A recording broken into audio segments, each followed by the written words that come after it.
Oh, thanks for having me. My name is Laurence Jones. I was born in Liberia. My parents were Comfort Hader Lucille Bryan Jones, Mary Jones. My father was Emmanuel E.W. Jones Jr.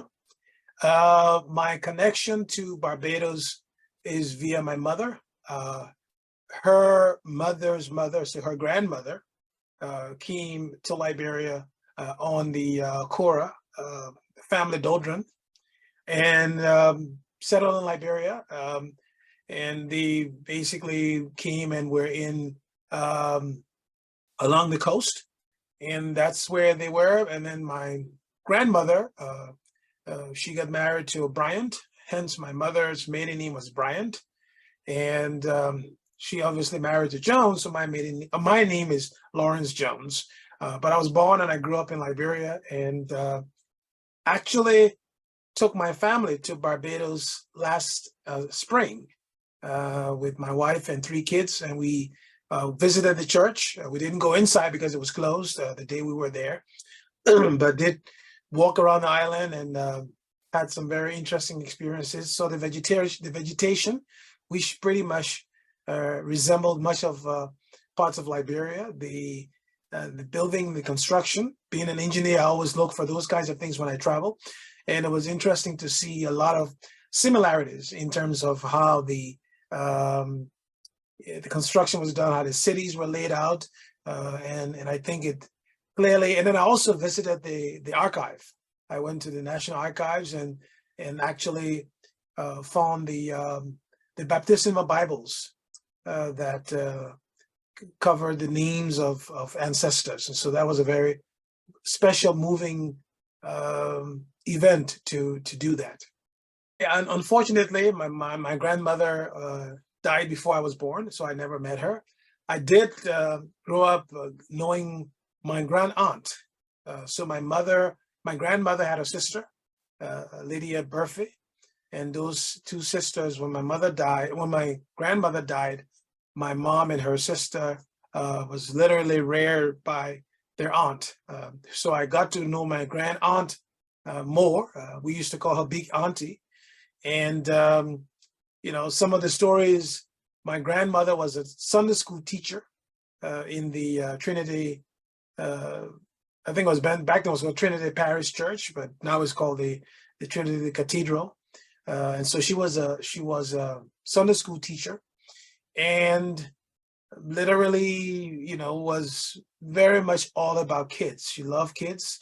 And I think that love for kids was transferred to my mother, who had a strong interest in young people. So my mother was the head of the youth program at the Episcopal Church, the Trinity Cathedral Church in Monrovia. So I think that heritage of caring for kids, being very active in the church, was something that my grandmother transferred to my mom, and I tried a little bit. I wouldn't say I did much of that. I was active in the church, in the choir. Once upon a time, I was the director of the choir, the youth choir in St. Ambrose Choir in Trinity Cathedral Church. That was in the late 70s, early 80s. Lydia Burford was a very strong woman. She had she was a disciplinarian. I remember that we would go there after school, and my mom would pick us up afterwards. And so she was a very, caring disciplinarian. She had, I think 7 or 8 kids herself, but her home was the sort of the magnet that brought the family together. So everybody would assemble up on Crown Hill, where we all grew up, and my brother and I were the younger cousins, if you may. So, some of my cousins, one you know very well, Cecilia, they literally used to take care of us because they were much older than we were. Of course, she wouldn't want me to say that, but that's the truth. So one of my moms, she was a person of faith. She was a strong prayer warrior. She really sort of dedicated her life to serving in the church. She was a nurse by training, She didn't have a daughter of her own, but she adopted so many girls, so to speak. So she had lots of daughters that she adopted, along the way. But she had two sons, myself and my brother. I think she was someone who was very easy to befriend others. So she would make friends relatively easy wherever she traveled. I remember one thing that I found so intriguing about my mom was she was always willing to show gratitude no matter what. And I remember, a couple of years ago, before she passed, when she was in the hospital, wherever she went, she always made sure to get the names of all the nurses, all the doctors, all the next nurse practitioners, all the nurses, everybody who took care of her in the hospital. And she would write, thank you notes for them. And so I thought that was very interesting. She was very soft-spoken, but strong in her faith and strong in her dedication to young people. One of the things she did before she died was to support an orphanage in Liberia, and up until even the last month before she died, that was her commitment, so to speak. And one of her wishes was that whatever we would do to continue to support that orphanage in her honor. So I think that's a very telling thing. But she was a very proud Liberian, although she moved to the States and lived there, the rest of her life after the coup.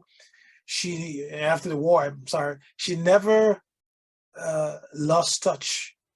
She was always finding ways to help those back at home. And I think one of the greatest characteristics or traits of my mom, which I hope to someday emulate, even as close as she did, was her humility. She was very, very humble, and she showed that through the friends she had, in the sense that although, in spite of her own upbringing, she had friends across the sort of economic spectrum. And I think that reflected, even when she moved to the States, she befriended people irrespective of your, financial wealth or whatever.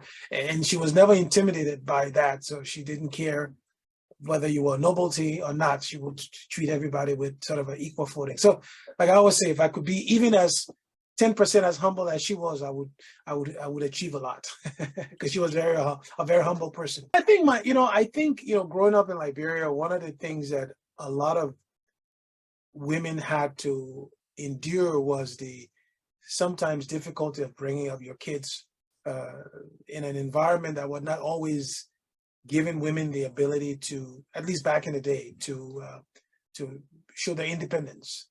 And I think, the challenge with that was, she and my father always didn't get along in terms of, whether our upbringing, they had their own personal, challenges. But I think one struggle she had was, and I think she had it with her all until she died, she was not comfortable seeing people in pain.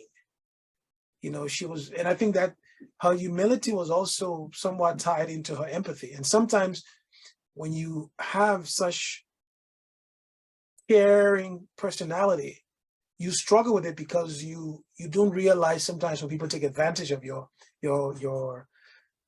generosity and your empathy. And I think that was something you feel then, that you're double crossed, or you're not treated fairly. And but she was never begrudging in that respect, even though you would sometimes see, like, Mom, why can't just don't worry about this person? And she was always bring that compassion back and move on and try to make the best out of the situation. But I think that was a struggle she had, being kind. I won't say overly kind, but being kind sometimes to her own disadvantage. She had a phrase which we thought it was very interesting, that it became very popular even among the youth in the church. But the phrase wasn't a phrase that she coined because of us, because remember, she only had two sons, right? And because we had a lot of friends, she was always trying to protect the young girls from the bad behaviors that they may encounter with guys. And the phrase, and because she was also one who used to work with the Episcopal Youth Camp, she had this saying she would tell the girls all the time. And the phrase was, soon ripe, soon rotten, soon forgotten. And she would tell the girls all the time, it's like, you start acting out of place, be careful with those boys. And when you try to act like weak before your time, she had this phrase, soon ripe, soon rotten, soon forgotten. She told that to almost all the girls. Anybody you would ask this question who were in Trinity Church at the time, even to her grandkids, she would always say that phrase, soon ripe, soon rotten, soon forgotten. That was one of her constancy. I've been trying to find the application of that phrase to me as a person, because she was saying it mostly to girls. And as I think about it, I'm like, okay, how can I apply it to myself and to my own life? And I think the point there for me is being ripe is in your professional life, in your life as a parent. You peak at a point in your career, right? Or you peak at a point in your life in terms of what you're doing. And you remind yourself that when you peak at some point, you will have to sort of slow down, right? So I wouldn't go as far as saying rotten, but I think you peak, you slow down, and you just enjoy the rest of your life. And I think knowing that you will peak at some point should instill a degree of humility in you, because when you've passed that threshold of your peak, that's when you will then recognize those behind you. So treat people as you would love them, treat you as you get ripe, because at some point you will get rotten. And when you do get rotten and you start your sort of a slow down, you want those people who you pass by as you were going up to keep an eye on you and look out for you. So I try to relate it to myself in terms of no matter how accomplished you get, there comes a point where you will not achieve anymore because you literally plateau. Either you get too rich or you reach a certain point chronologically that you cannot push yourself further. So for me, it's I've tried to take that phrase and apply it to my own life, knowing that whatever blessing I get in life, whatever God gives me, I have to recognize that it's because of those blessings. My peak will come, and when that peak comes, let me remember those who I'm passing by as I peak, so that when I peak, they can peak too and be there for me. So that's how I've tried to take her soon ripe, soon rotten, soon forgotten phrase and apply it to my own life. I mean, I came to America in 2000, but before America, I left Liberia in 1985 and went to school in Sweden. So I lived in Sweden for about, maybe 20 plus years almost. And then when I got my doctorate, that's when I moved to the States after a year or so after getting my doctorate and moved here. So that's my journey. And I always say to people that I tend to see myself as Liberian, Swedish, and American. And people say, why you say that? And I say, because Liberia gave me the foundation. Sweden gave me the ability to take that foundation and do something with it. And America is the playing field where I can now put that to bear. And each of those countries, each country had an impact on my life. And I always say, people say, well, Laurence, why do you keep saying you're Swedish? Well, because I went there when I was relatively young, and a lot of the values that my professional life now mimics are values that came from the educational environment I found myself in and the professional environment I found myself in Sweden. Being successful in Sweden would not have happened if I didn't have the foundation that I got in Liberia.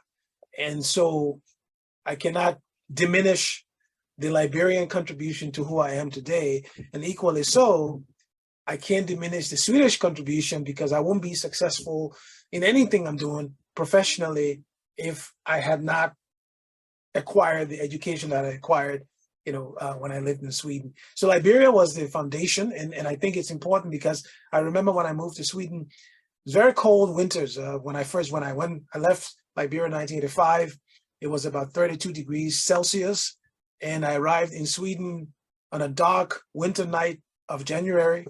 it was minus 32 degrees. So I went completely from plus 32 Celsius to minus 32 Celsius. And you can imagine the physical, emotional sort of a shock. I always say the only time I really cried as a young man was when I got on that plane to leave Monrovia in 1985. There was a Swiss gentleman sitting next to me, and from the moment the plane took off from Field, I literally cried almost until I got to Switzerland. I remember him saying to me, "Is this your first time leaving your country?" And I said, "Yes." He said, "Oh, yeah, I understand why." And, he sat next to me and he was just trying to tell me, it'll be fine. You'll get to Sweden, But I remember still to this day, I can see him sitting right to my right on that plane. So growing up in Liberia, I think it like I said, was a foundation. My high school, elementary days were full of excitement in the sense that, it's nothing to be ashamed of. I did not graduate in the sense of walking down the aisle. I attended Rick's Institute, and we, according to the official guidelines, broke the rules of what it meant, and we were punished. And the punishment was we will not graduate. And you can imagine what that means for a young man at that time in Liberia. So the shock of that at a very early age, I still remember my mom, whilst my father was very upset and literally, punishing you and no Christmas and you stay home and all that stuff. She was more, understanding, saying, things happen in life. You can't let this hold you down and what have you. So that was one of the first things that happened that I think today, when I look back, I say it was good that it happened early in life because it gave me a foundation. But other than that, I think growing up was much fun. I learned a lot. I was very involved with the church, and also, involved in a lot of, I call it brainiac things, because in high school, there were a group of us who were have fun, but we're all about, competing in test scores and all the stuff that you would do. So yeah, I think Liberia gave me the foundation.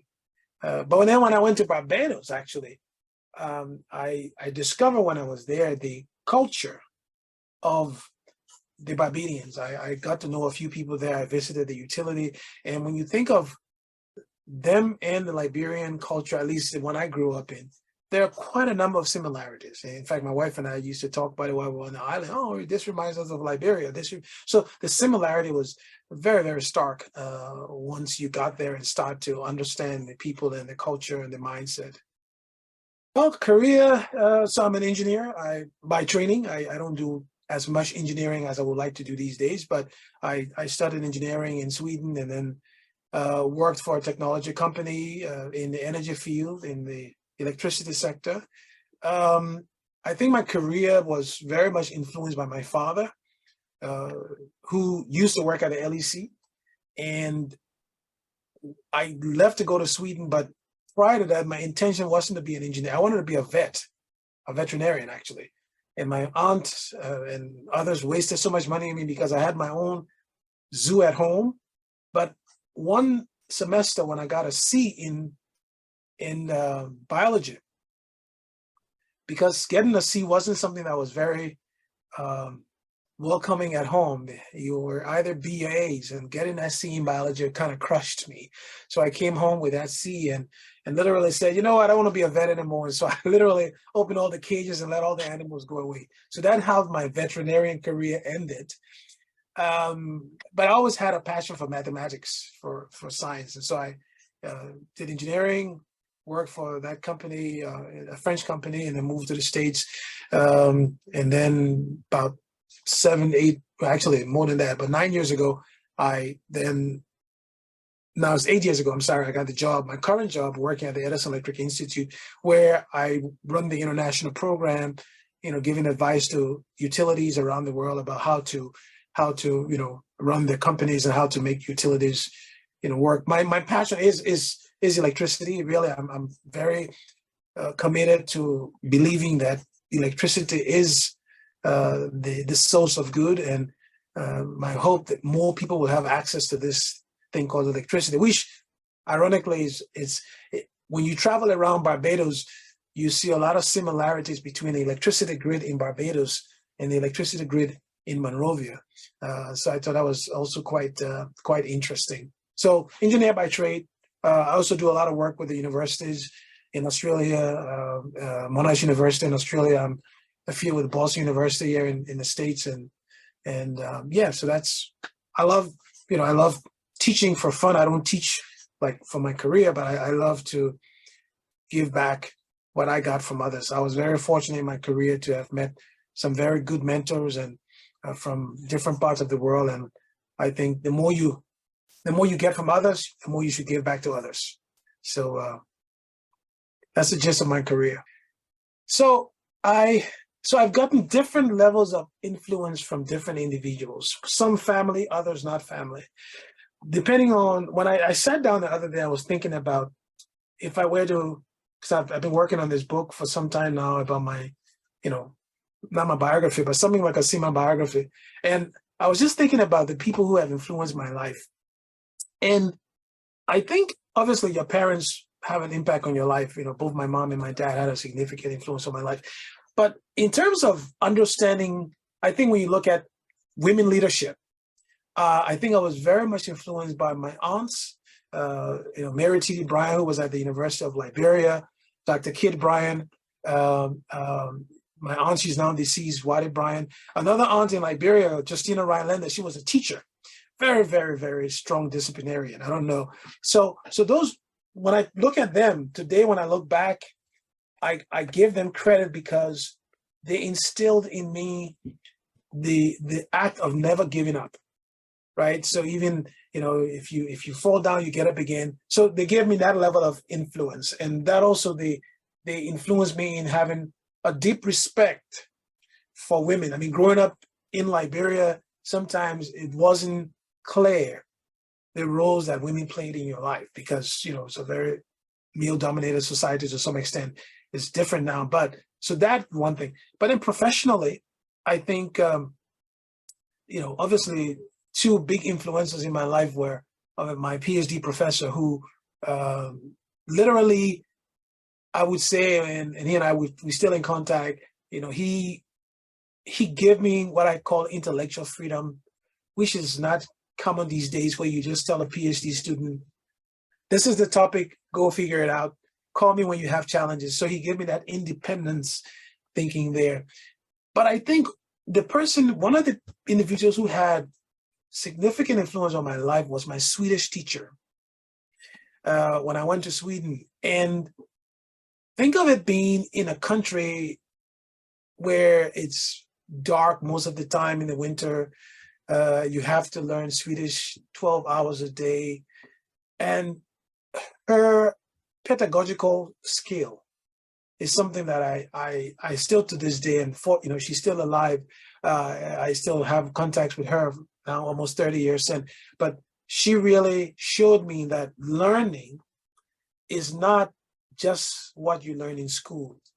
It's all the other things along the way. And her openness to go from being a Swedish teacher to being a mentor is one that I really cherish, because even during the war, when things were tough in Liberia, her name is Barbara Hellemark. She, in her own way, at the time I was working as a window cleaner. That was my summer job, which became my survival job, if to me, because there was no funds coming from back home, and I had to survive. So I started to clean windows while I was going to school, and I was so good at it that Barbara and her sisters, she got some of her sisters and her aunts who would invite me to their house to clean their windows. So I had a customer base of retired women who would invite me to their house and clean their windows for that. But I think, one of the things Barbara Hellemark as a teacher taught me was you can be very successful, but still have a good sense of humanity in terms of how you treat people. And her kids were all brought up the same way. I know the family very well. But you wouldn't tell their economic standing if you met them. And that's something I really admire, in the sense that, you don't have to carry your success on your shoulder. You can still live a life, be generous to others, and people will see that. So, and then I think, honestly, I think the last person that have influenced my life, perhaps in a different way, she probably wouldn't agree to this, is my wife. I think the way we met and how our relationship as a couple has evolved, I see in her something that I hope I would be able to see, and that is, she has what I call caring on steroids, because she cares in a way that is just, admirable. So that, that's a important aspect of people who influence my life. I am still navigating it because my kids are comparatively speaking, they're young. The oldest is 13, and the twin boys, they're 7. But I still have to deal with the fact that I'm trying to raise them recognizing the value of the 3 countries that have influenced my life. So I'll give you a little kind of joke here, but during the World Cup 4 or 5 years ago, when Sweden was in the World Cup and went to the semifinals, my kids were all dressed in Swedish, in Swedish jerseys, and they were all cheering for Sweden. And when the U.S. was playing, they were all cheering for the U.S. The same when, something related to Liberia. We recently visited Senegal with them, and we try to instill, at least I try, and my wife does it from her side, but instill the value and the culture of all of those places, right? They love to go to IKEA to eat their Swedish meatballs. They love what my boys call green rice, which is potato greens. So they love their green rice. My daughter loves that as well. And then they love their American pizza, right? So I think we try to give them a balanced experience of the cultures that we come from, right? And I think that's very important, because you can't. It would be a dishonest act on my part to only speak of my life today, where I live in America. But equally so, Sweden played a very important part.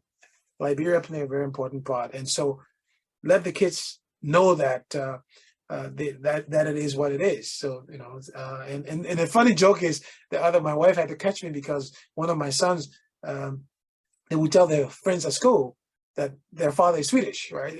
And obviously, I may not fit the external characteristics of what a Swede might look like, but I had to explain to them what it means, right? And so I try to bring them up, with that, try to give them some Swedish words to learn or what have you. I think it's important for, especially the Liberians in the diaspora, coming back to, Barbados, to tie it back to Barbados.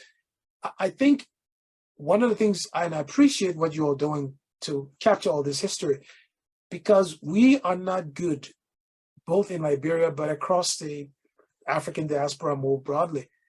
We're not good at telling our own story. And because we don't, others tell the story. And obviously, however they tell the story, it's what, whoever writes history controls history. So I think, what you all are doing is a very positive gesture to be able to at least start to tell the story. Even my daughters now, by the way, my daughter, she the other day I was telling her about this, she said, "Oh, so I'm part Barbadian as well." Oh, so obviously my kids now, having the history going there, know that Barbados is part of their heritage, and they enjoyed it there, and that's an experience that they will certainly treasure. And my daughter said, "I would love to go back to Barbados," right? So I think that's what we need to do more of. So I really appreciate and commend you guys for what you're doing too.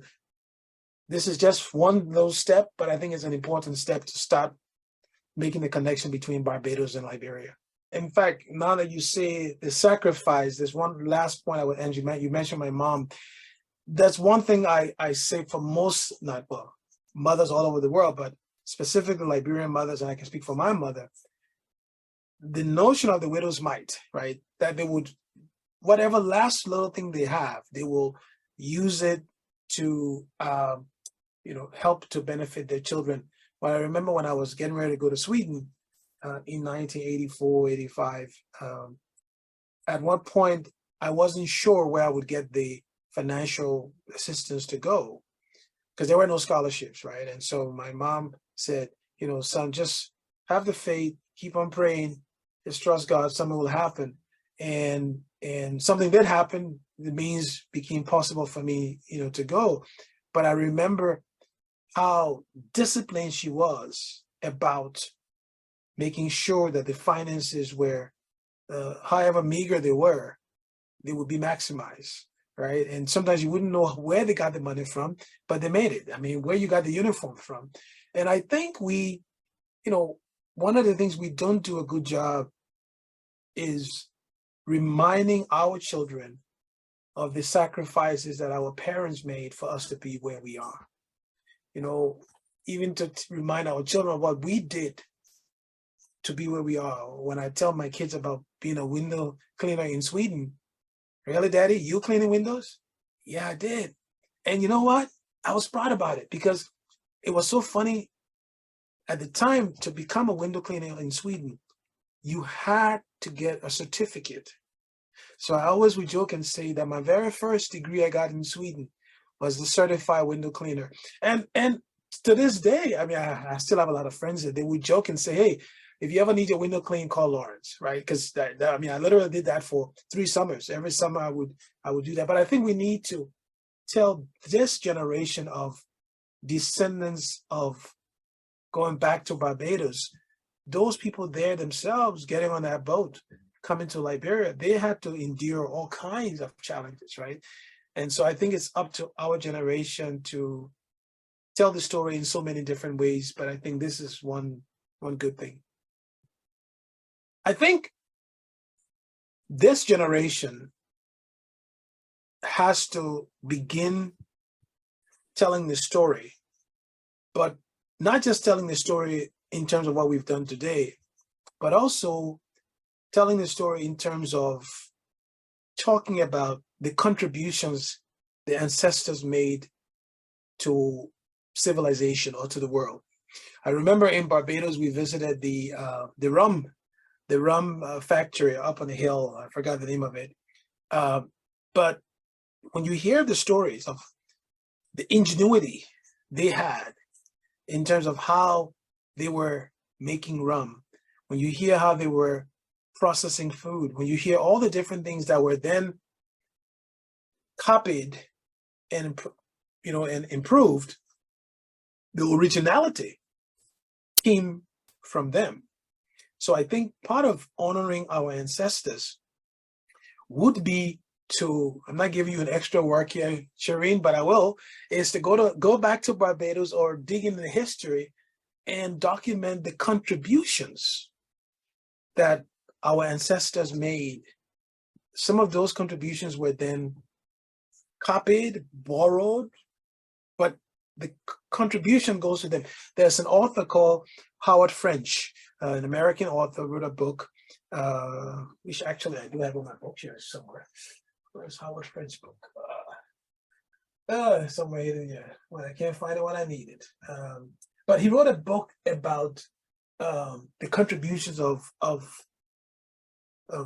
slave or the transatlantic slave trade and how it started, and in that book he gets into Barbados because they were one of the places where a lot of slaves ended up as they made their route. Telling the stories about the contributions that have been made is the only way I think we can honor our ancestors so that people can have some pride. I spoke recently. I was interviewed on a TV show or some podcast, and the guy was asking me when was the last time I used a payphone. And it reminded me of a story of my father going through an airport in Switzerland in 1993. And he had this little eureka moment, and he came to me in Sweden. He said, son, why don't we design what we today call a prepaid meter? This was 1992. It wasn't even, yeah. And we actually sat at the table, he and I. He did most of the thinking because, you know, he knew that was his innovation. And he came up with the blueprint of this prepaid meter. We submitted it to the Swedish patent office, and they filed the patent. And we almost got the patent because, except for one thing we didn't do in a different way, had we just changed one part of the design, he would have gotten the patent. So after the interview, I sent the recording to some of my friends in different parts of the world. And one of my colleagues in New Zealand, in Australia, he texted me and said, Laurence, I guess maybe your father's idea of a prepaid meter is what we're doing in Australia today. And, you know, he's been dead now for maybe about 15 years.